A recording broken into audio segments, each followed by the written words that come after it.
Civil aviation training institute Hyderabad में 16वां experience sharing platform मुनक़िद हुआ। इस प्रोग्राम के मेहमान ख़ुसूसी साबिक़ वफाकी वज़ीर बराए ख़ारजा दिफा कॉमर्स और एनर्जी इंजीनियर खुरम दस्तगीर खान थे। हैदराबाद से फैसल खान के मुताबिक इस मौका पर डिप्टी DG और डायरेक्टर इंजीनियर समीर सईद ने मुअज़्ज़िज़ मेहमान का इस्तकबाल किया। तकरीब में कुल एविएशन के शोबे से वाबस्ता माहिरीन, इंस्ट्रक्टर्स और तलबा ने बड़ी तादाद में शिरकत की।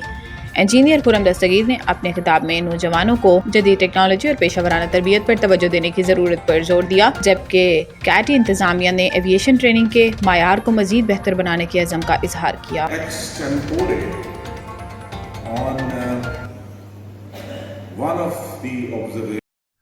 जी मैं इंजीनियर खुरम दस्तगीर खान हूँ और अल्लाह ताला की रहमत से पाकिस्तान की बहुत सारी जो वफाकी वजारतें हैं उनकी ज़िम्मेदारी मेरे पास रही है। मैं पाकिस्तान की कौमी असम्बली का 15 साल रुकन भी रहा हूँ।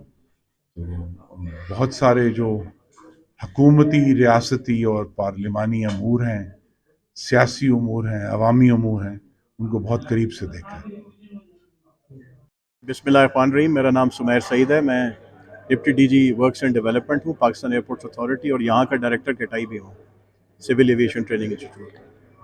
आज का जो तकरीब थी, ये हमारा साल में 3-4 दफ़ा ये इवेंट होता है, मुनक़िद होता है, और इसका मकसद है अपने अफसरान को और अपनी ट्रेनीज़ को, स्टाफ को दूसरों के तजर्बात से सिखाने की कोशिश करना।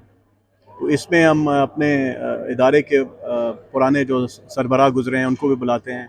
आज हमने खुरम दस्तगीर खान साहब को बुलाया, जो कि फॉर्मर मिनिस्टर रहे हैं, और वो तशरीफ़ लाए हैं गुजरावाला से हमारे पास यहाँ पे, और उन्होंने, आपने देखा कि बड़ा वलवला अंगेज़ बातें की हैं और हमें इंस्पायर करने की कोशिश की है। हमारे ट्रेनीज़ ने बड़ा असर भी लिया उसका। अब काम हमारा है कि हम उसको इसी तरह की इवेंट्स मुनक़्क़द कराते रहें, ताकि लोगों में जोश और जज्बा पैदा रहे अपने मुल्क की खिदमत करने का और उसमें मेहनत से काम करके आगे बढ़ने का। तो यही मकसद है एक्सपीरियंस शेयरिंग प्लेटफॉर्म में। इसी तरह डायरेक्टर ऑपरेशंस हमारे जो थे, जो पुराने, वो रियाजुद्दीन साहब, वो भी आज के इवेंट में स्पीकर थे, और उन्होंने भी अपनी तजर्बा बताया है लोगों में, और अपनी टिप्स बताई हैं कि वो क्या लेसन्स हैं जो लर्न हमें करने चाहिए, ताकि हम उनके तजर्बात से फ़ायदा उठा सकें।